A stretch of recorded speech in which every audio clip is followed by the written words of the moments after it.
அது எங்க ஒளிஞ்சிருக்கு, எப்படி ஒளிஞ்சிருக்கு, எந்த ஃபார்ம்ல ஒளிஞ்சிருக்கு கண்டுபிடிக்கவே முடியாது.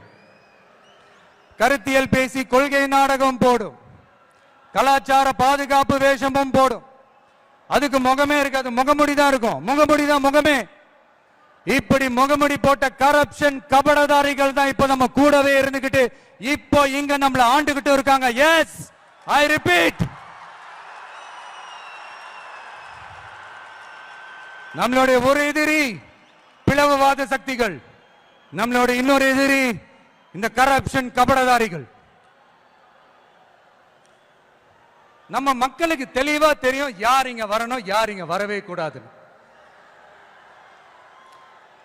ஏன்னா இது மதச்சார்பின்மை பேசுற தமிழ்நாட்டு மண்.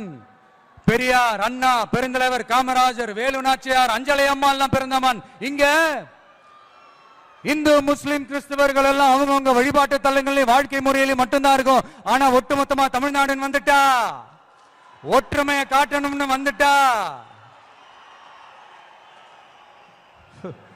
ரொம்ப கஷ்டம் ப்ரோ, ரொம்ப ரொம்ப கஷ்டம் ப்ரோ. அதே மாதிரி இப்ப ரீசெண்டா கொஞ்ச நாளைக்கு முன்னாடி பார்த்திருப்பீங்க நம்ம தமிழ்நாட்டில் என்ன நடந்துச்சுன்னு.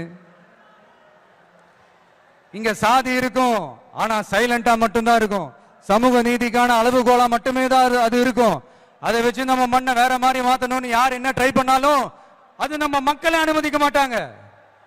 ஏன்னா இந்த மண்ணில் அது பொலிட்டிக்கல் அப்ரூவ் ஆன ஒரு தியரி அண்ட் கான்செப்ட். சரிப்பா, உன்னோட எதிரிகள் யாருன்னு சொல்லிட்டா மட்டும் போதுமா? அதுதான் உன்னோட அரசியலான்னு கேட்டா இல்ல. மகத்தான அரசியல்னா அது மக்களுக்கான அரசியல் தான்.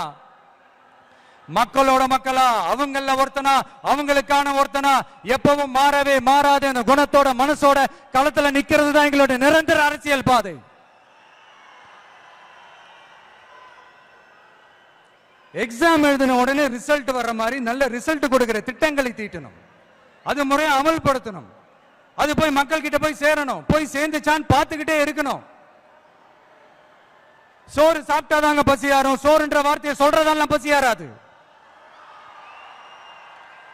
மக்களுக்காக நம்ம கொண்டு வர பிளான்ஸ் எல்லாம் பிராக்டிகலா ஒர்க் அவுட் ஆகிற பிளான்ஸ் இருக்கணும். சும்மா இந்த உதார ஓடுற பிளான்ஸ் எல்லாம் இருக்கவே கூடாது. இந்த மீன் பிடிச்சு கொடுக்க கூடாது, அது தப்பு.